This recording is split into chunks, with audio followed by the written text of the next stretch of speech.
I'm going to talk about the design and analysis for experimental validation of touchless charge control sensing. First, some background.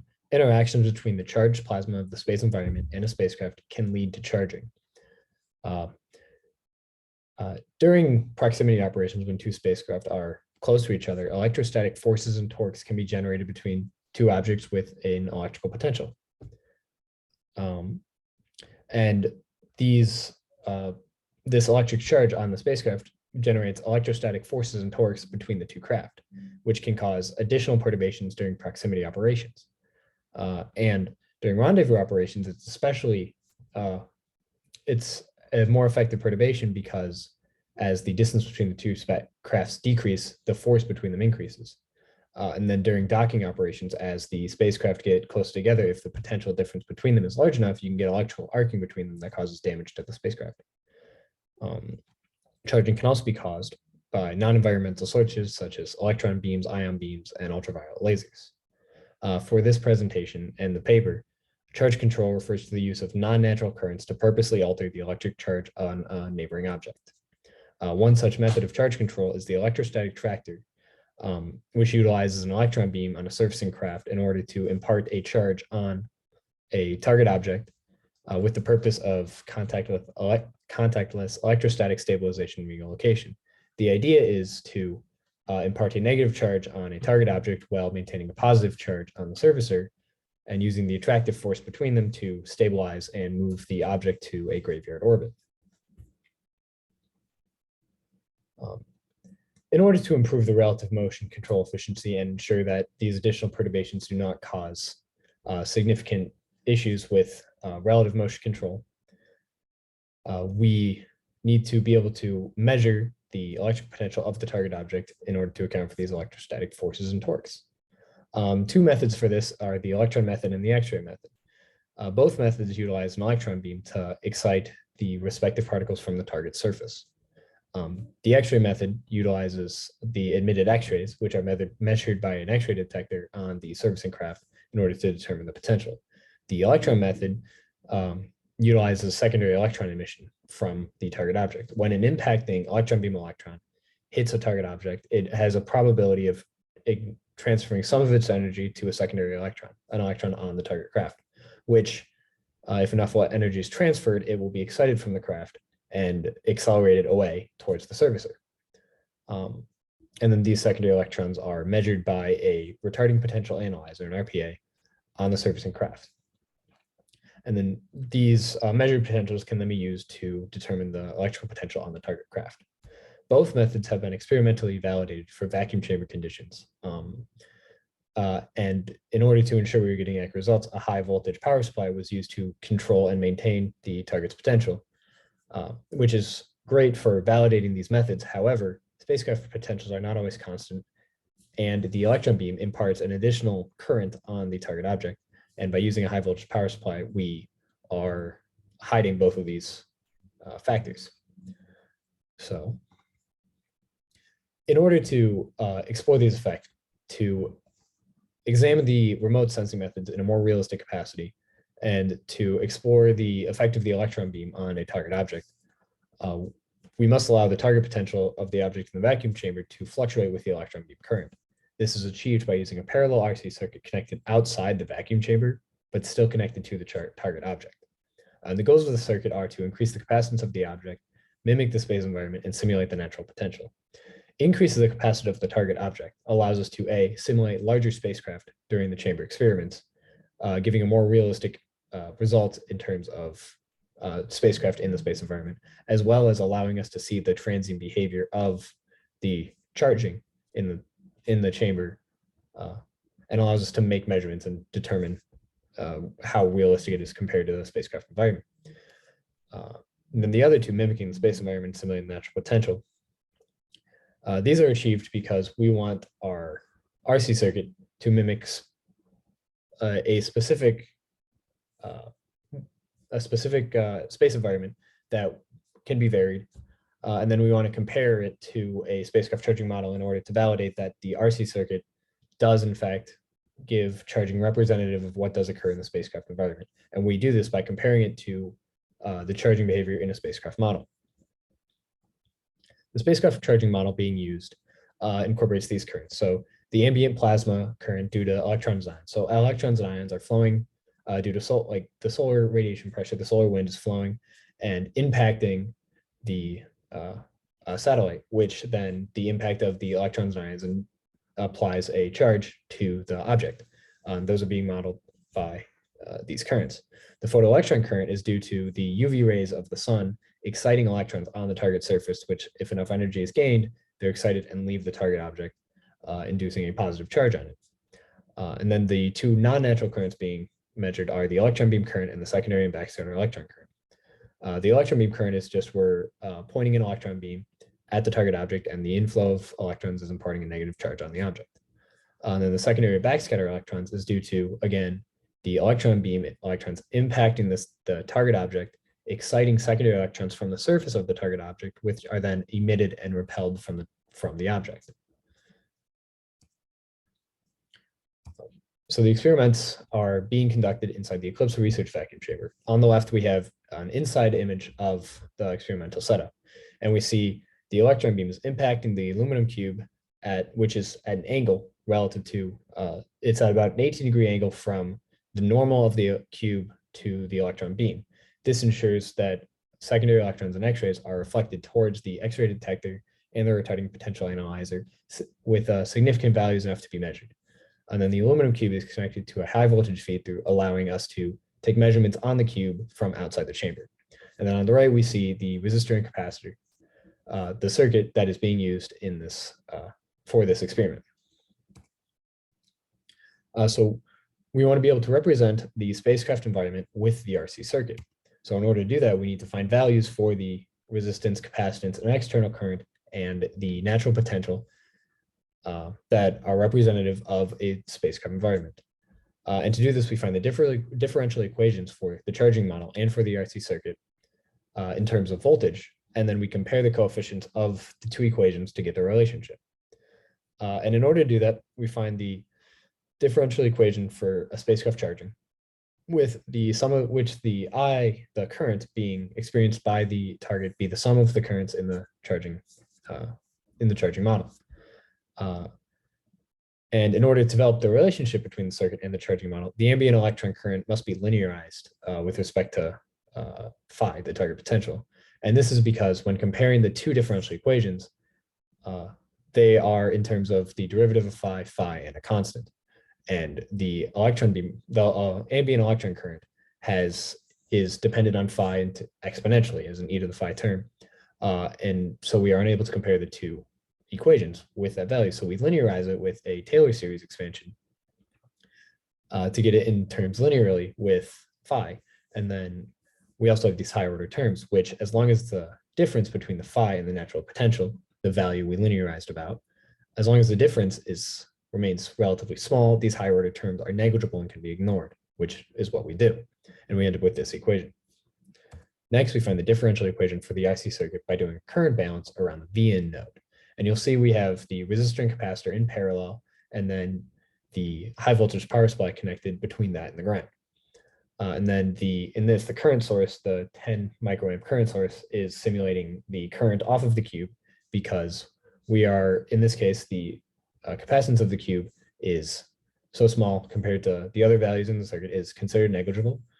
So we would expect the electron beam current to be equal to the current experienced by the circuit. And when we do the current balance, we get these equations, and we put in forms similar to what was seen in the previous equation. And then we compare the coefficients to get these relationships between the C, R, and I external with the spacecraft environment, with the density of electrons and ions and the electron temperature and the ion temperature, as well as the area of the target object and the natural potential.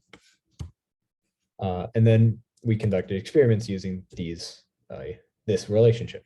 The first experiments conducted were floating target experiments. So the target object, the cube, was disconnected from the high voltage feed through. So it is just an aluminum cube sitting on an insulated rod. And this was to determine how the electron beam charges this floating object. And we determined, and because this is not connected outside the chamber, the way we measure the potential on the target object is using the secondary electron method, as stated previously. So these secondary electrons are removed from the target and then measured by the RPA. And as long as the potential in the object is greater than the potential across the RPA, then these electrons can penetrate through the RPA and be measured. So as long as the kinetic energy of these electrons is greater than the grid voltage, we will see this current. So once the energy of the electron is equal to or less than the grid voltage, we will no longer see any current. And the kinetic energy of these electrons is equal to the potential across the target object. So we see on the left-hand side, we see where each of these dips occurs. Each of these sudden drop-offs corresponds to the potential of the target object. In the table on the right, you can see the beam energies with the corresponding Q potentials. One thing to be noted is that the Q potential and the beam energies increase relatively linearly with each other. So what we would expect is that the Q potential, for each kilovolt, the beam energy is increased, the Q potential would also increase by 1 kilovolt. And while not exactly perfect, the slope of the line here is about 390, and we would expect to be 1,000. So it is relatively close. So we are seeing the behavior that we expect. Now you see that the Q potential is not charging to charging to a specific value that is less than the electron beam potential. This is due to the secondary electrons emissions. Now the image on the right, the top image on the right, that is a secondary electron yield curve, and the dashed line corresponds to the yield, electron yield of 1. So for any value below that, the expected value of the probability of an electron being emitted from the spacecraft with a certain effective energy, which is also the impact energy of the electron, the probability of more than one electron being emitted is low. So the expected value of electrons emitted is less than 1. At the dashed line, it is exactly 1, and the electron beam current and the secondary electron current should be equal.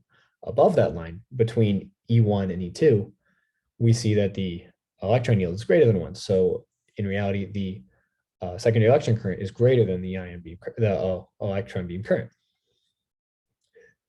If we see the image on the bottom, this is actually what the behavior of these of specific scenarios with a target potential and a primary impact energy of an electron potential is. So all these experiments were conducted with the target potential starting at 0. So the horizontal dashed line corresponds to a target potential of 0. The vertical dashed lines correspond to the crossover energies of the secondary electron yield. So between those two energies, the expected yield of an electron, of a secondary electron being emitted, is greater than 1. And what we see is that for a target potential of 0 and a primary electron impact greater than E2, the primary electron impact energy will decrease until it reaches E2, the second crossover energy point. And at that point, the incoming electron and outgoing electron currents are equal. And so we'll remain at that potential.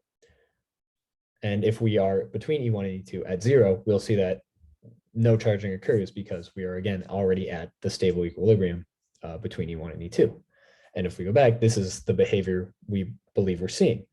Below roughly somewhere below 2,700 electron volts, we're no longer getting charging. And then above 2,700 electron volts, we see that we're charging. And when we take the average of the differences between these, the cube energy, the cube potential and the beam energy, we see that the average difference is 2.65 keV. And this value is, although not exactly equal to 2.6, the differences between each of the energies is relatively close. So there aren't any notable outliers in the data. They're all relatively close to 2.6. And this suggests that the second crossover energy point is E2 for our experiments. It was also found that aluminum oxide has an estimated second crossover point of about 2.2 keV. And then while this is not exactly the same as our experiments will also include backscatter electrons, self-emitted electrons due to high potentials and other unknown losses. It suggests that E2 is likely the second crossover point for the stable equilibrium of the secondary electron curve, and that we have a significant contamination of aluminum oxide on our cubes. The next experiments we did were discharging experiments. So up until this point, we haven't compared the RC circuit behavior to the spacecraft charging model behavior. And in order to do that, we used a high voltage power supply to charge the circuit to a known potential and then allowed it to discharge, and then compared the behavior to the behavior of the spacecraft charging model.